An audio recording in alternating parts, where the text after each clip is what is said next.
Hello, everyone, and welcome to Bravo Tea with the Stay at Home Mom. I'm Erica, and I'm ready to talk all things Bravo. Welcome back, everybody, and I am coming to you from Delaware. I am no longer in sunny Florida anymore, even though when I was gone, it got a lot warmer here, so I feel like I brought the warm Florida weather back with me. But I had so much fun seeing Shannon and Vicky with my best friend Jeannie that lives down there. So I released a bonus episode on Sunday because I recorded an episode with her down there, and we're fully recapping the show, and then getting into some tea that was spilled about Jill Zarin on that episode. And then we were just kind of like chatting about all different Bravo shows, talked about buying Beverly Hills a little bit. So that's the bonus episode that everybody can check out. And before I get into the episode, I just want to say thank you to all of you always listening and always supporting me. Make sure to follow my Spotify. So not just listen to the episodes, follow me also. And this is like my 50th episode. I'm so grateful and thankful for everyone out there that listens and supports the show. And I have so much fun doing it, honestly. I do love Bravo. I love to talk about Bravo. And I just like to talk in general. So I feel this has been a good thing for me. And I can't say positive things enough for everyone that's listening. But yeah, if everyone wants to listen to the Shannon and Vicky episode, I was like combining their names for a second, like a Benefers. I said Shanny. um, that's the bonus episode I did, and we kind of talk about the show. But on this episode, we're going to do a little Bravo tea and then recap SummerHouse. I had to watch it when I get back. I watched it while I was on the elliptical, though. Very productive. So Brittany and Jax were at the White House Correspondents' Dinner together. Rotten Hill. I am so confused why they were even invited. I need to be honest. I don't really know the event lists of people that they invite, but I just find it odd they were on the list. And that has to be odd for them to go to something together. Like, I know they have to co-parent together, and they're lucky that they're not filming the show right now, but that has to be weird to like take pictures together on the red carpet, because I saw the pictures of them. She wore like a black gown with black gloves, and then he wore like a tux. I will give it to Jax. He looked good. Yeah, it just has to be really weird going to stuff together when people like know you're publicly separated, and like 99.9% of us think that you're not going to get back together. I feel like she even thinks they're not going to get back together. I think he's the only one living in delusion land, thinking that they're not going to get divorced, and this is just like a little break for both of them. I don't know. And her boobies were spilling out of the dress a little. Poor girl needs a little, she needs a little like reduction and lift. And then speaking of that, like a Teresa Giudice, I'm getting the bubbies. I'm getting the bubbies for myself, getting a little mommy makeover this Thursday. I'm a little scared, but I'm happy. I've always wanted this. I'm 33, done having kids, and I deserve it. You know, I want to be ready for bathing suit season, which I will in Wildwood, which is where we go to, a little Jersey Shore action. And then I'm also excited, speaking of the Jersey Shore, the Real Housewives of New Jersey is starting on Sunday. So I am so excited that I will be recapping them soon. That definitely is one of my favorites, and something to look forward to. June 17th, I will be going to a dinner with Joe and Melissa Gorga, and I'll be bringing my husband. So it's at a restaurant called Tapalo's, which is right over the bridge in New Jersey. So it's kind of far for them, but it's not far for us from where we live to get to. So when I saw that, I'm like, we're going. Let's pack it in. Let's get up there. So I will do definitely a special bonus episode, me and him talking all things that. I'm looking forward to recapping New Jersey with Jack from the Real Housewives of New Jersey Obsessed Instagram page. I had him on before talking about what we think about the season this new one that's coming out, and we said that we would love to like recap some episodes together in the season. We probably won't do every single week together, maybe like every other week, but I'm very excited to talk to him because he is RHONJ obsessed. Everyone should look him up on Instagram. I just watched, actually, he gave a couple previews for the first episode that's going to be this Sunday. So I'll be recovering, laying on my couch watching our girls. Very excited about that. But that's pretty much all the tea, I feel like. I did see Monica Garcia had a miscarriage. I feel so bad for her. I know she was pretty early in the pregnancy. I feel really bad. I don't know lots of details of what happened, but I did see that. So my heart goes out to her for that. Very sad to see that on Instagram today. But also sad. Let's just get into SummerHouse because I felt sad at a lot of different parts in the show. So we pick up with Lindsay and Carl just kind of talking about the lack of work. So she is drunk, but she's not being mean. She's not really being activated. Lindsay, she's just being honest. And she said, you know what really turns me on, Carl, is the man that makes money. At this point, I feel like maybe Lindsay needs like a sugar daddy. No, I do understand where she's coming from. Like, he paid all that money for a life coach, or I mean, a job coach. And it's kind of like, all right, you still don't really have a job. I mean, they are on TV, so like that's a job, but that's like a side job, especially where they live. Like, they're in New York City, shit's expensive. Their rent is like $12,000 a month, and she's really the only one like really hardcore making money. But then we later do find out some more details about that, but I will get into it at that time when Carl has a little talk with Kyle. But yeah, I just also felt bad. Like, I feel like when Carl and Lindsay are talking about the work thing, it's kind of like you're complaining he doesn't have a job, but yet you were like really pushing for him to like quit his job at Loverboy. So I don't really know what you want from him, and you're shooting down anything that's coming to his brain about like the sober sports bar and stuff like that. But I can also understand why she was shooting that down, because that's like a lot to take on a brick and mortar, she said. But it is kind of like he's saying, oh, well, maybe this, and this is what I'm passionate about. And she's like, oh no, don't do that. But then Danielle is kind of stirring the pot a little bit with Gabby, because as we found out before, Gabby's ex-boyfriend was cheating on her with Danielle. And I think that's before they knew each other, but still, what a small world and how terrible. But she's like, they're both kind of checking out Balloon Guy Joe, and Danielle's basically like, if you don't step up the flirting game, like, I'm going to go have sex with him because I need to have sex with somebody different every weekend. And it's like, I hate to say it like that, and like, I'm not judging, like, as long as you're safe, you do you, girl. But it is kind of like, can you just like relax and let Gabby have this one, Danielle? Like, I think you've had enough thus far this summer. Not that we've met any of them, but she always comes back with a story like, oh, had sex with this guy, and oh, met this guy, blah, blah, blah. And it's like, let's just let Gabby have a turn, okay? Like, maybe she doesn't want to like just throw herself at him and be totally desperate, that I feel like Danielle was doing. And I just really feel like Danielle is forcing a competition with the guy, and that's what Gabby says in her confessional. Like, she's really forcing a competition with Balloon Guy Joe, and she's just not here for it. So then they kind of move the party in the house. Some people leave. They take like the smaller group in, and then Paige, Gabby, and Amanda go off and kind of chit-chat about Balloon Guy Joe. And Gabby's just telling them, like, I really feel like she's kind of like pressuring me to like have a competition, and it makes me feel weird because of like the past we have with like the ex-boyfriend.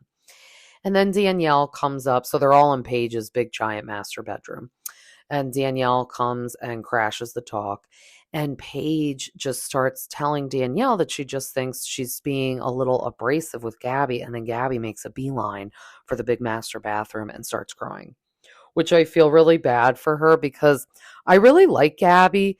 And she's pretty chill. Like, she's definitely not high maintenance, I feel like, with the girls. And she's definitely not oversensitive. Like, I would be upset with Danielle as well. And they've all had a long day of drinking and partying. And they all went out the night before, too. And on the way up, like on Friday night when they were driving up, Danielle was basically saying, like, I'll wing woman you. And Gabby's like, I would love for someone to do for me what I do for them. So I think she means like she aids in like being a wing woman, but she wants it for herself.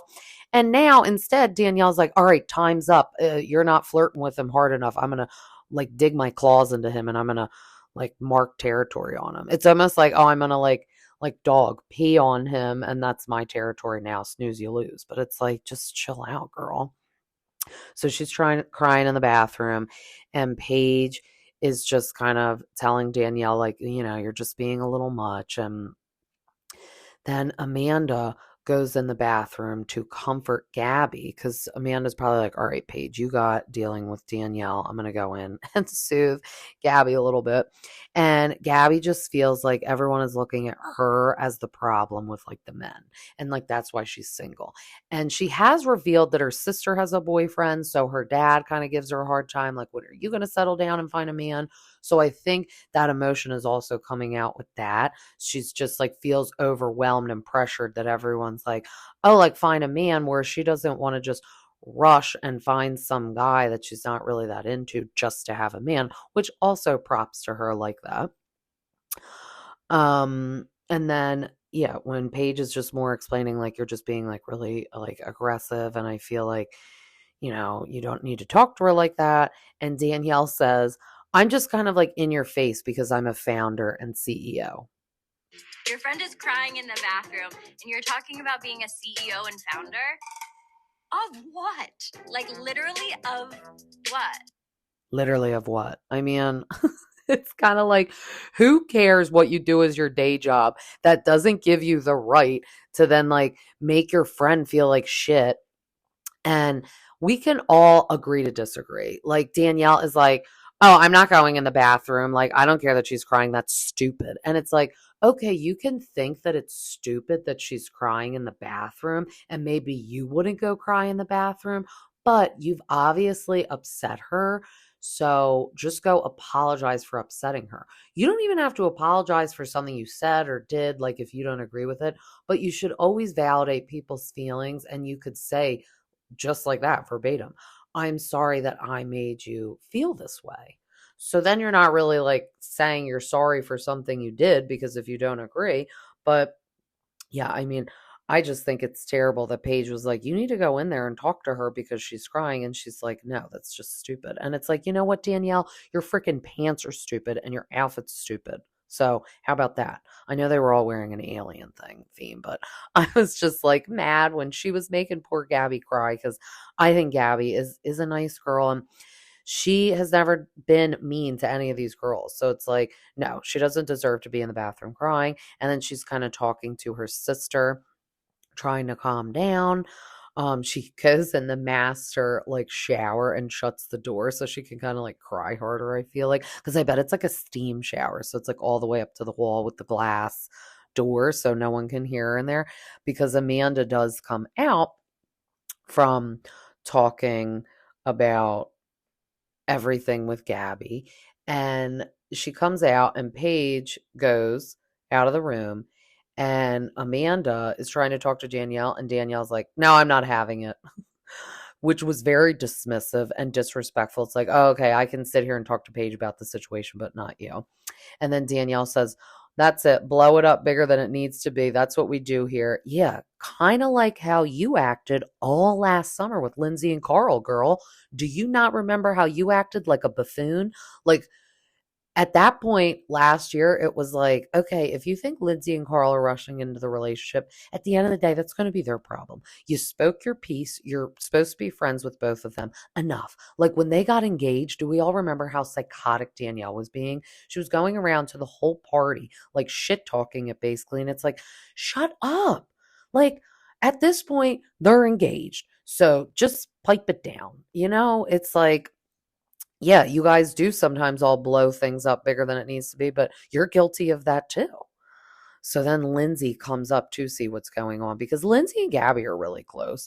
And then Lindsay goes to comfort Gabby, and Amanda and Paige are still up there on the bed. Paige comes back And Amanda says, "Do you think people don't take me seriously?" Like Danielle walked out when it was just me and her. And Paige says she will literally rip her hair out, like her own hair, if she hears Danielle talk about being a CEO and founder ever again. Because it is funny. It's like Amanda went out and was telling Kyle about it, and she's like, as a wife, as a CEO and founder of a business, I don't need to have her talk to me like that. And it is true. It's like, okay, girl, if you think you're a CEO and founder of something, that's just great. It's kind of like how Tom Schwartz is talking about that he has an HR department. Like, no one really knows what you're a CEO of, Danielle. But even if you were or are, you should not talk to people like that, because just because you're in charge of people doesn't mean you should talk down to people, because guess what? Those people aren't going to work for you much longer if you have no respect for your employees. It has to go a mutual way. Your employees should always respect your, like, the boss, and then the employer boss should always respect the employees, because your business would not exist without your employees. So it's kind of like a hamster wheel. Everyone needs to, respect each other to keep that wheel going and moving. But then West and Ciara keep doing a little kissy kiss action, and her manager is really trying to like squish them together, I feel like. And then the manager touches West's pee area, like a little preview for Ciara. And he's like, oh my God, another man has never touched my penis. But then we get slutty Danielle going over and kissing Balloon Guy Joe. And he stays. Everyone kind of empties out of the house. I always wonder if that's them kicking everyone out, which probably, but also if Bravo's like, all right, we need to wrap this party up because I need to film you guys just by yourselves. So I could see both ways, but also it's time to go. It's night time for some, and it's sexy time for others. But Danielle is a little like stage 5 clinger-ish to me. She's a little desperate, throwing herself at the balloon guy, but you know what? That's fine. I guess she wants to touch his balloon down low. And he wants to touch her balloons in her shirt, so it'll work out for everyone. And then Lindsay was just checking on Gabby because Gabby went back to her room. And it was so weird because, like, Lindsay's a little drunk, but she's like a happy drunk right now. So this is good. This is how we like Lindsay, being happy and not a lunatic. And she had like her weird baby voice, and she kind of sounded like Schwartz. Like, she was like, oh, are you okay, Gabby? All right, night night. All right, time to go to bed. Night night. She was like talking in a weird voice that, like, I feel like I talked to my dog. Like a weird baby voice, but it did totally remind me of Schwartz when he was like, Joseph, when she left in the apartment. But then West and Ciara have a little drunk talk in his room about like being girlfriend and boyfriend. Very short lived though. And then Danielle brings Balloon Guy Joe to her room, gets naked ASAP in front of that camera. We see it. And then he disappears. I don't know where he was going in the sheets. And then Ciara and West hightail it up to her room because it's cooler in there, but he's bringing the fan with him. And he's like, oh, it's much cooler in your room. You're right. He's like, should we just sleep in here the rest of the summer? And she's like, slow your roll. Oh God. She like West is probably like, oh my God, Balloon Guy Joe was here for like not even 24 hours and he's getting laid. And I'm putting in the work for like 7 to 8 weeks and I'm still not getting laid. But then the next morning they all get up and Balloon Guy Joe has to do the walk of shame out the front door and leave. She probably like called an Uber for him. And the gang is going to go to Montauk, and I guess they're spending the night there. So at first I thought they were just going to like go to like lunch and like leave, but later in the episode they did say they all like stayed the night. Um Danielle arranged this little outing though because as we know, her and Lindsay love Montauk. And Paige doesn't want to go because Danielle like kind of coordinated the whole thing. And she's just like, I'm just not into Danielle right now. I need to take a step back. And Amanda really kind of isn't because she felt that she was being so dismissive with her, which I agree. And yeah, I feel like Danielle would get on my nerves too. And I'd be like, I just want to leave. And Paige had a good excuse. She's like, Craig is at my apartment right now, so I'm going to go back home because it was Sunday, which usually they return on Sunday. But Danielle slips into Gabby's room to have a little chit chat with her. And they do hug it out. But I mean, why wasn't Danielle being comforting and sympathetic the night before? Instead, she's saying it was stupid that she was crying. And I'd love to know now when she probably saw the episode, like I guess they'll get into something like this at the reunion because I love when everyone sees how everyone acts behind their back. And it's like, yeah, why weren't you comforting her when she needed it or maybe wanted it the night before when Paige was suggesting? It's like, it's because you were too busy being a hoe and needed to get with the 20th guy of the summer. But that's why Gabby is like, I want people to do for me as I do for them. Like maybe I was flirting with him at my own pace, but it like literally wasn't fast enough for you. So you like swooped in and got him. And yeah, if you and your friend are both single and Lindsay was like, "Oh, I'm kind of bringing balloon guy Joe for like both of you," or mainly she said Gabby. It's like you've hooked up with plenty of people for the summer. Just take a chill pill and let her have a turn and support her because it's not like you're going to marry the balloon guy. So it's like just relax. Good lord. And then Kyle and Carl go up outside and they're just cleaning up. And it is so funny. I don't think anyone knows what a trash can is. And I feel like whenever they wake up after the parties at the house, it like reminds me of like college going to parties. It's like when you wake up the next day, you're like, I guess no one realizes there is a trash can in this house or like trash bags. And it's always like half full cans and an assortment of cans. And he's like, oh, there's a lot of Loverboy around here. And it is true. There's like 100 cans of Loverboy just on the bar that like no one, I guess, knows they can throw in a trash can. But then Carl is just filling Kyle in kind of about the career talk that he was having with Lindsay. And he said he just doesn't like Lindsay downing him about the career when her business is deactivated. So this is what I was talking about at the beginning that I said I'd get into. She's really having a strong opinion that Carl doesn't have like a high power position somewhere or like his own business or something, but it's like she actually isn't doing her PR firm anymore. He said it's deactivated. And he said brand deals is not a career. So he said she made about $150,000 in a year for doing brand deals. And it was a little weird to me. He said that's not a career. It's like, I guess I understand what he means because it could fluctuate. It's like, it's not total guarantee. You don't get health benefits out of it. I get it. You don't go to job to be a influencer. Who knows? Maybe that's a major now. I have no idea, honestly, in this day and age. But it was a little strange. He's like, that's not a career. It's like literally a lot of people use brand deals and being an influencer as a career now. So that was a little odd. And he said he made money on brand deals this year, but it was only $70,000 because he's a man. Now, we can look at it one of two ways. I do kind of understand what he means. Like, girls can do a lot more because it's like a lot of beauty products, a lot of makeup. Like, obviously, we're not watching a video of Carl putting mascara on and then we're all going to buy it. That is a womanly thing. But there's also men's stuff he could do that women can't. So, I don't know. You can't really pull that card saying, oh, well, I don't make as much money on brand deals as her because she's a woman and I never will. But I do agree with him on she's always just kind of making him feel like he's not contributing at all to their life, which he is because he's doing the show and he is doing some brand deals and stuff.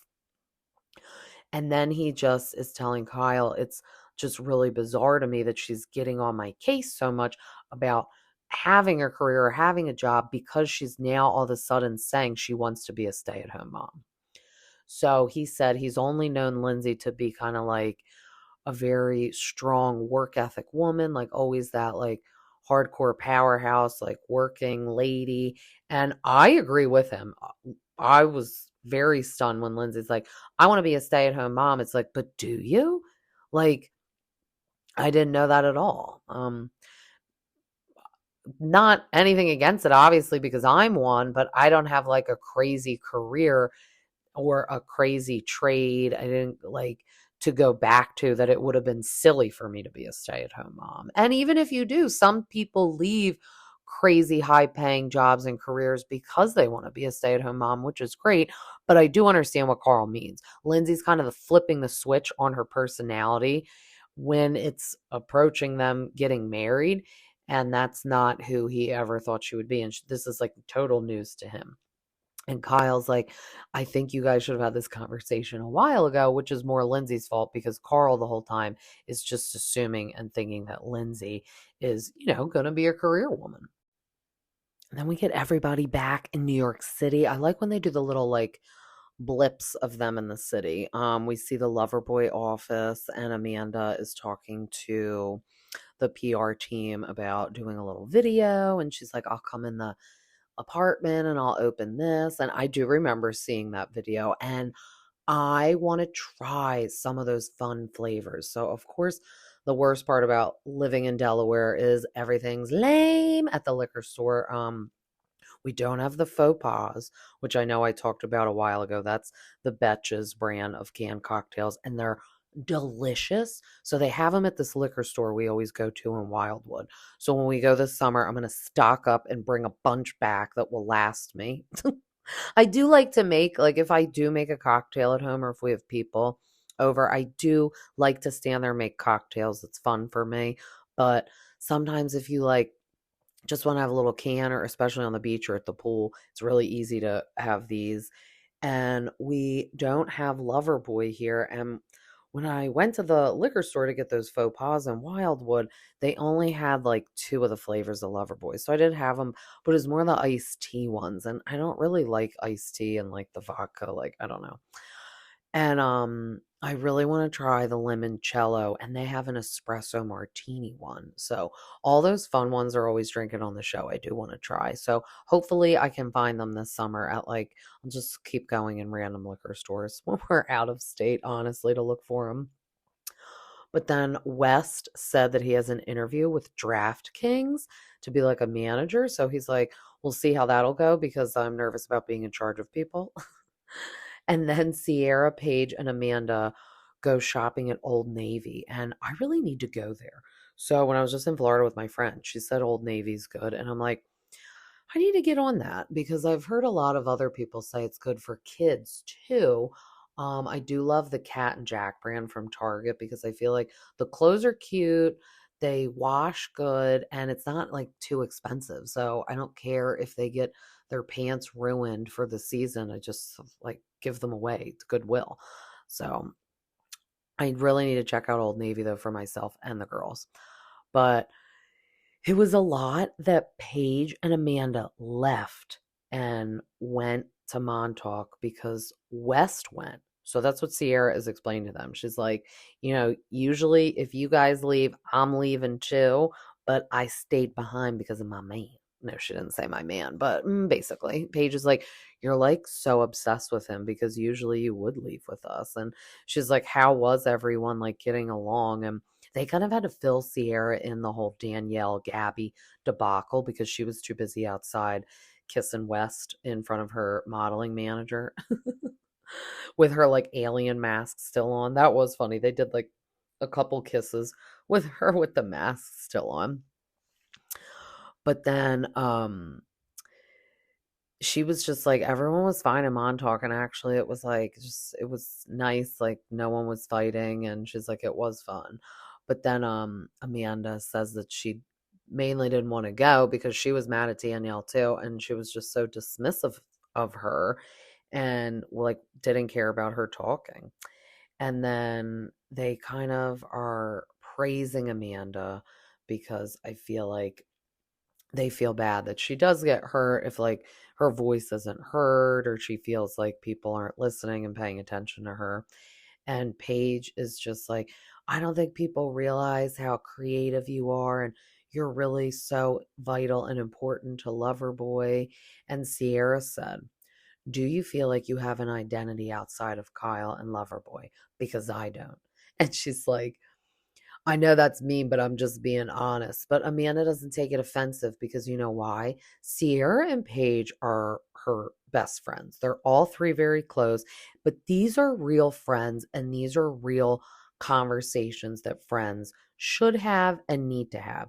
You don't want your friends to blow smoke up your ass and not be honest with you. So I think it's good that they all don't get offended by each other. Like, I do understand, like, when Paige had that talk with Danielle, and Danielle's like, oh, you give Craig nothing. It's like, how many times have you even been in Craig's presence, Danielle? And maybe you're in his presence, but like, are you actually speaking to him? Are you actually talking to him and Paige? Like, you've definitely never been alone with the two of them. So it's like, if you're really not Paige's friend, you're more like, oh, we're on this show together. We are not listening and valuing your opinion. But when it comes to your actual friends like this, you do value and care about their opinion. And Amanda said she has always wanted to do and can see herself doing fashion design. And she would love to do a bathing suit line because she has always had a bigger chest, and finding bathing suits sometimes are hard for her. And then I was like, oh my God, maybe she should call up Dorit and Piqué and ask if she could just buy the rights to Beverly Beach, because the website's basically deactivated and all the old swimsuits are on Poshmark for like $10 each. So maybe she could revive the brand. That was funny though when I thought that. But yeah, I'm glad they said that to Amanda. And I think it will be good. Now that Amanda has put this into the universe, maybe she will start to do some things for herself, because Paige was praising her like, I didn't even realize that you were financially like carrying you and Kyle while Loverboy was getting like started and whatnot. And that is a big deal. Sometimes he doesn't praise her enough either. And I think it was good, though, that her friends acknowledged all that. But then we see Carl going on over to the Jersey Shore to see his mommy and his stepdad. So Carl was relaying a little background story in his confessional. He said his mom and stepdad got married in 2020, and it was a week before his brother passed away. So he said it was very interesting and odd, time for adjustment, for becoming a family. And it was probably hard during all that time, because obviously his mom was just devastated. But he said that, his life is just going to get a lot more serious next summer. And they were like, oh, do you have to get married for life to be serious? And he's like, well, Lindsay definitely wants a family soon. So I think that's what he more means too. Like, obviously, if and when any of these people have kids, like Kyle and Amanda and stuff, like, yeah, it's not going to be, let's zoom up to the Hamptons. Let's stay up all night. Let's be drunk all the time. Like, let's do whatever we want whenever we want. It's definitely life changing to have kids. You can still have a life, but in order to go out and have fun, you need to find a babysitter. You need to pay for a babysitter. And then when you come back, you need to be prepared to wake up the next day with your kid and take care of your kid all day. So definitely understood what he meant by that. And he said that Lindsay does want a family soon since she's getting older. And then he said he, used to feel more supported by Lindsay when she was sober along with him for those 6 months. And I feel like that is when their relationship definitely was like the happiest and most positive. And he's like, I'm not saying I want her to be sober or that she needs to be sober. I know I need to be, because I have a literal problem with it. And he's like, but I just want her to have a healthy relationship with alcohol, which I thought was good for him to say. And then he explained even a little more. He's like, no, is she leaning over in the night at 2 a.m., like pouring a cup of vodka? Or is she rolling out of bed having to drink all day, every day? No, but there are different forms of alcoholism or problems with alcohol. And he said it just raises concern with him that this is the person he'll spend his life with, that if when she drinks, they kind of butt heads and it's like a triggering thing, or if it turns her into a worse version of herself. So that's why people get sober, because, either the actions they do or say, it's not a good representation of their true self. It's like having an alter ego, but the alter ego is a bad alter ego. And he was just going on to the stepdad and his mom. And his stepdad started to raise concern, voicing his opinion. And he said, after Memorial Day weekend, you came and stayed with us, and we were really concerned because of the fight with Lindsay. So I think this is the fight that was the her accusing him of doing cocaine. They didn't say that, but said really bad fight. So I'm assuming it's that. And he said he just has a big fear of being honest in their relationship in fear that Lindsay's going to get mad at him.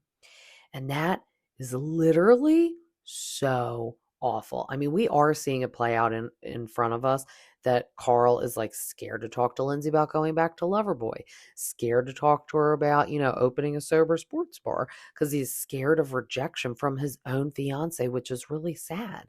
And then his stepdad said, if you have a relationship that you're scared of telling your partner something, then you do not get married based off of that, because marriage is not going to solve that. It's going to make it worse, which is true. It's like when people are like not getting along that much and then they're like, oh, we're having a baby. And it's like, oh, well, shit's totally going to hit the fan because children make everything more stressful. And if you already don't have a solid relationship, bringing a child into it is not going to be positive. So, and same thing, like Carl needs to figure all this out before they would have kids and get married and make sure this is the right thing, because then everything will just be so much worse. And then Carl questions and says, I don't even know, honestly, if I'm the right guy for Lindsay. So this is just like a really come to Jesus hardcore conversation he's having with his mom and stepdad. And then he said in his confessional, he's like, yes, sometimes was I oversharing with my mom, but he's like, for a long time, I didn't even talk about my relationship or the problems in my relationship in fear that Lindsay would get mad at me. But I think at this point, this is like the cry for help. It's like when you have a friend that like bitches about a relationship, that's the cry for help. But then if they sit there and don't do anything, you're like, all right, well, just stop telling me about it. But this is Carl's. He never said anything and now he is. So it's his cry for help and he wants advice. And then obviously he's going to follow through with this advice that we say.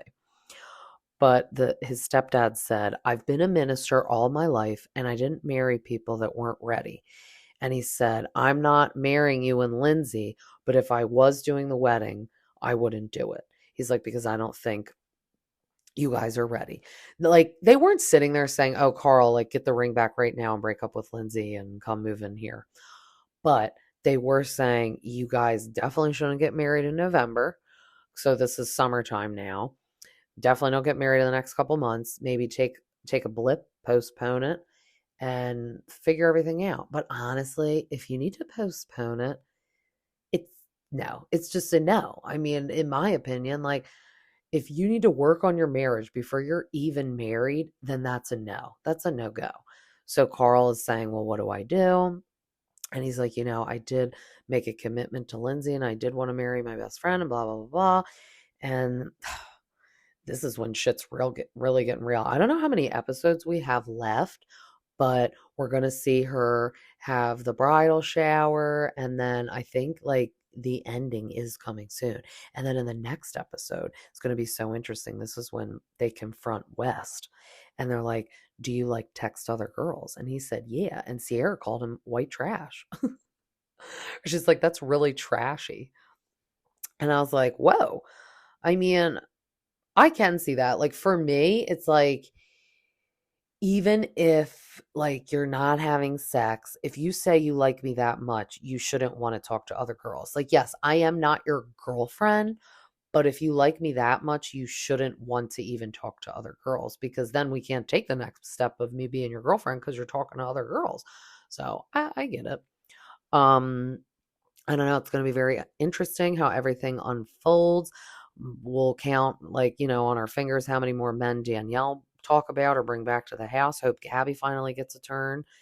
And I'm excited to see the demise and fallout more of Carl and Lindsay's relationship. Before we go, I did watch the after show, and Carl and Lindsay, it's always interesting to see what they have to say, because obviously this is after they filmed the season. And he's like, you know, this was just totally the first I've heard that Lindsay wants to be a stay-at-home mom. I feel like she's just expecting me to totally like take the reins and work and make all the money so she could stay at home.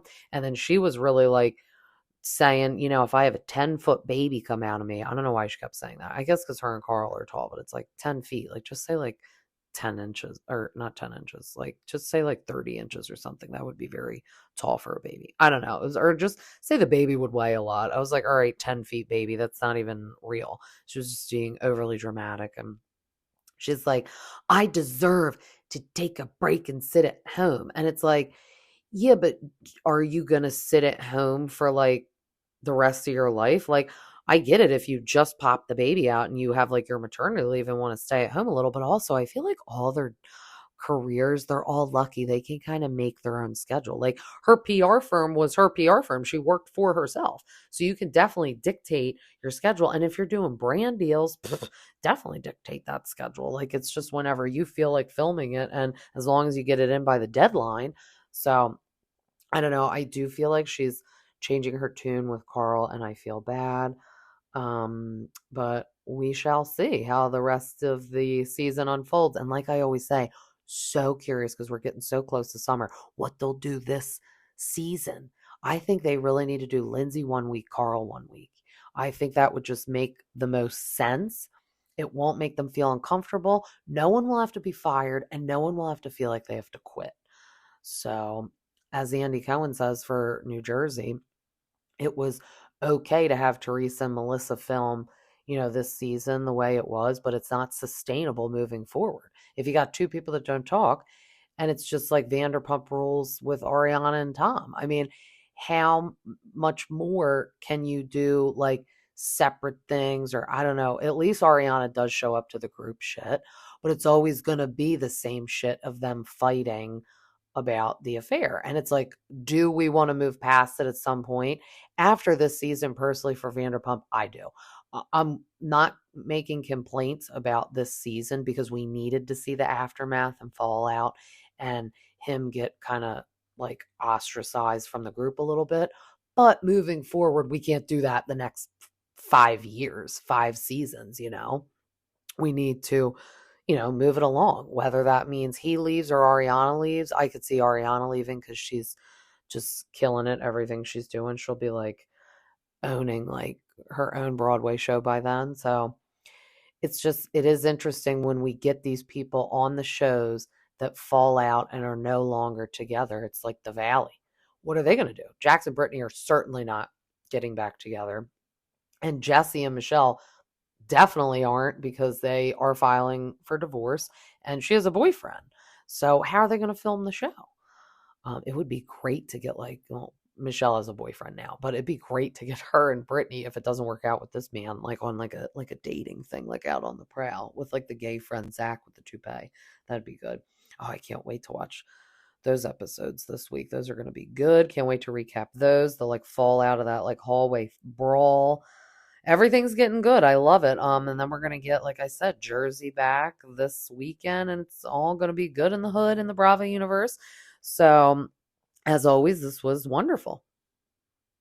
As always, this was so fun, and you could find me on Instagram at Bravo T with the Stay at Home Mom, Spotify, and Apple. Till next time, see ya.